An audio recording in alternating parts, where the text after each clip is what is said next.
Joining me now is PBS NewsHour correspondent Lisa Desjardins, Democratic strategist Doug Thornell, and Republican strategist Brendan Buck. Thanks to all of you. So great to see all of you. Wish we were in person, but I'm here in New York, so really appreciate it. Lisa, let me start with you. Let's talk about the vote in the House for the Electoral Count Act. What does the vote tell you? The fact that the Republicans who voted for it are not going to be in office in the new year? Well, I think this is even sort of a lower bar to clear, or perhaps it should have been, than an impeachment vote against the former president, because this is really talking about an antiquated law from 1887 that nearly everyone agrees is too vague, open to misinterpretation, and propelled the country toward an insurrection just over a year ago. This is not about one candidate or one presidency. However, Trump and his allies behind the scenes have said that they see this as a loyalty test. And that's why you see all of the members, the Republicans who want to return, did not support this. However, I think we will see another vote on this because the House version passed yesterday is different than the Senate version. We all know the classic tale. I don't have to tell the two guys sitting there about this situation. It's going to come back to the House. Will this vote change after the midterms with a new version? Maybe one or two votes, but I think it's going to stay partisan like this in the House, bipartisan in the Senate. Well, and you take me to my next question. And yeah, Brendan, please. Sorry. The bill in the House, what we should remember, was co-authored by Liz Cheney. And so I think one of the dynamics that was going on here is Liz Cheney has become somewhat toxic among House Republicans. And so I think that probably pushed down the number. There are probably a lot of Republicans in the House who do think that the electoral count needs to be reformed. But because it had Liz Cheney's name on it, they just couldn't vote for it. So I do think that whenever a Senate bill comes over to the House and it's got a bit more of a bipartisan impetus on it, you'll see a much bigger number in the House, because I think a lot of Republicans are concerned about what happened on January 6th and don't want to see that happen again. Yeah, it's a really important point. Please jump in, Doug. One thing on what my friend Brendan said, I agree with that. I do think there's some Liz Cheney piece there, but I also think, well, look, we're 7 weeks from an election.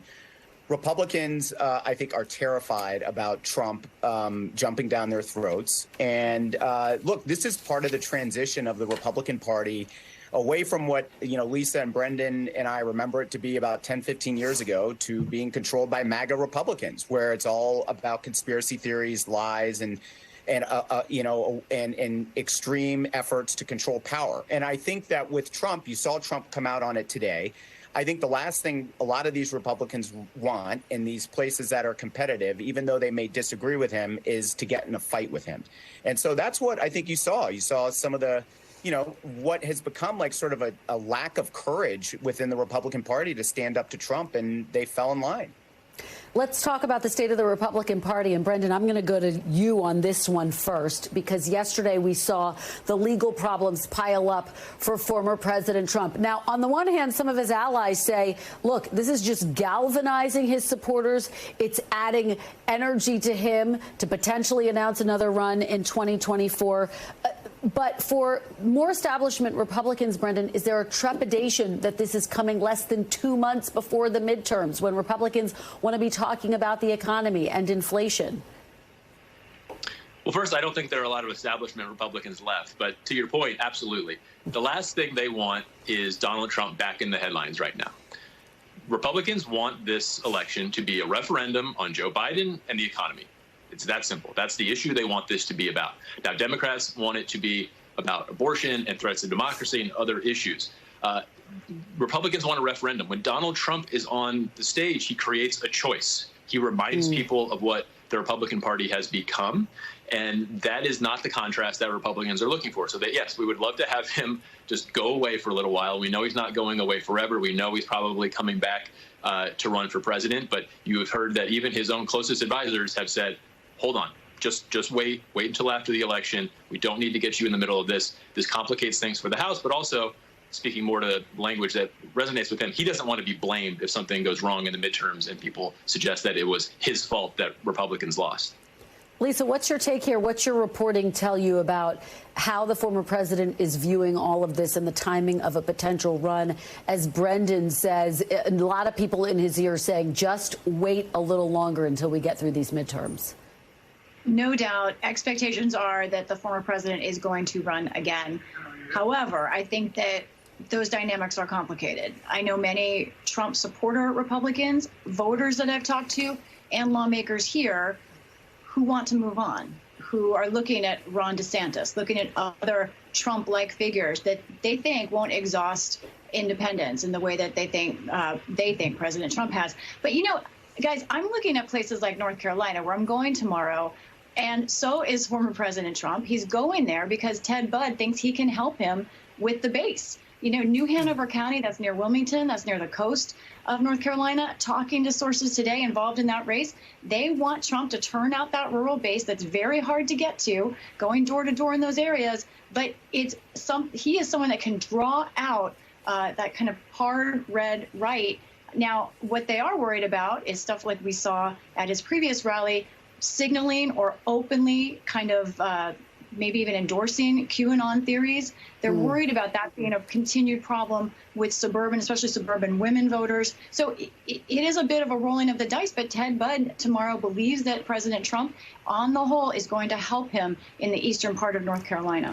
Yeah, there's no doubt his support is strong in some of those areas. Doug, let's talk about the current president. House Speaker Nancy Pelosi was asked about President Biden and his potential for running again in 2024. Here's how she responded when she was asked about that. President Biden is the president of the United States. He did a great service to our country. He defeated Donald Trump. Let's not forget that.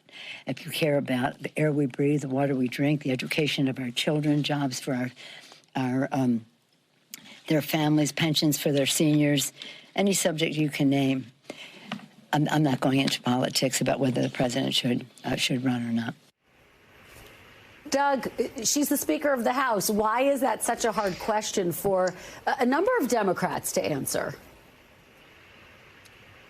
Well, I mean, the president himself hasn't, said, that he's definitely going to run. I think he would be our strongest candidate if he decided to run for re-election. He's got a strong legislative record to run on, and we'll see. And I think the economy, we'll see where it is in a year or two. But look, I think that Democrats right now continue want to, Brendan laid out sort of what Republicans want this race to be about, and Democrats are wanting it to be about the opponents that they're running in a lot of these places: Dr. Oz, J.D. Vance, Blake Masters, Herschel Walker. These people are very vulnerable Republicans who have very extreme views on issues related to choice and Social Security.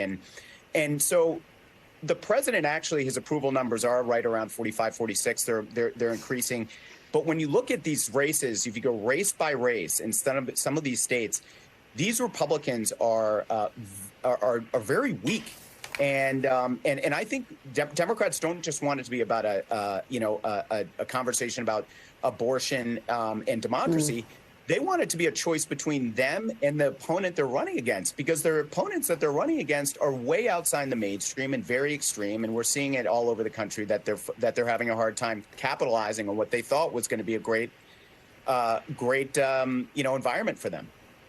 All right. Well, unfortunately, yeah. One last really point. Quickly. We're just out of time, but make one last point quickly. Momentum is changing a little bit for Democrats. This is a tricky moment right now, where some of these candidates are getting back on their feet. Mitch McConnell and his money has something to do with that. Yeah, that's a very good point, and we will leave it on that good point. Fantastic conversation, guys. Great to see you, Lisa, Doug, and Brendan. Thank you. Thanks for watching our YouTube channel. Follow today's top stories and breaking news by downloading the NBC News app.